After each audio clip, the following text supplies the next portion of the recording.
Hello everyone, I am ज्योति चौधरी। आज हम लोग इस वीडियो में देखेंगे राष्ट्रीय कवि मैथिली शरण गुप्त जी द्वारा रचित एक प्राकृतिक विषयक कविता किरणों का खेल। यह कविता पंचवटी खंड काव्य का एक अंश है। इसमें प्रकृति के कार्यकलापों एवं सौंदर्य का बड़ी बारीकी से चित्रण किया गया है। किरणों का खेल। चारों चंद्र की चंचल किरणें खेल रही है जलथल में।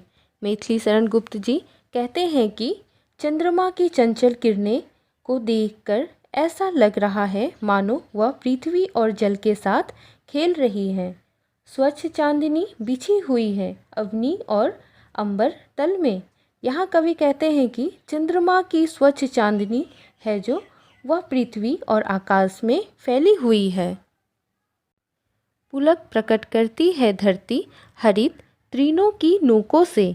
कवि कहते हैं कि जो घास की नोकीले हैं वह हिल रही है और उन्हें देखकर ऐसा लग रहा है कि पृथ्वी उनकी माध्यम से अपनी प्रसन्नता को प्रकट कर रही है।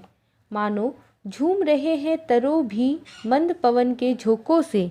कवि कहते हैं कि ऐसा लग रहा है कि मानो धीरे धीरे हवा चलने के वजह से पेड़ पौधे भी झूम रहे हैं। क्या ही स्वच्छ चांदनी है, यह है क्या ही निस्तब्ध निशा। कवि ने यहाँ चांदनी रात का सुंदर वर्णन करते हुए कहते हैं कि कहीं कोई शोर नहीं हो रहा है, रात एकदम शांत है। हे स्वच्छंद सुमंद गंध व निरानंद है कौन दिशा। कवि ने यहाँ कहा है कि वायु अपनी स्वतंत्र गति से मंद मंद सुगंध फैला रही है।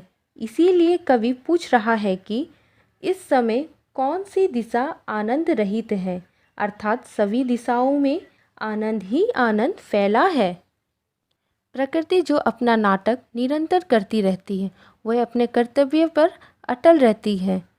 इसे देखकर कवि ने यहाँ लिखा है कि बंद नहीं अब भी चलते हैं नियति नटी के कार्यकलाप। इसीलिए कवि कहते हैं कि नियति ऐसे शांत समय में भी अपने सारे काम को कर रही है। जब सब सो रहे हैं तब नियति अपने सारे कार्यों को पूर्ण कर रही है, पर कितने एकांत भाव से, कितने शांत और चुपचाप। नियति रूपी नर्तकी अपने कार्यों को रात में एकांत और शांत भाव से चुपचाप कर रही है। हे बिखेर देती वसुंधरा मोती सबके सोने पर, रवि बटोर लेता है उनको सदा सवेरा होने पर। यहाँ रात की प्रकृति की शोभा का वर्णन किया गया है। कवि कहते हैं कि पृथ्वी सबके सो जाने पर धरती पर ओस रूपी मोतियों को फैला देती है और सूर्य हमेशा सवेरा होने पर उनको बटोर कर रख लेता है।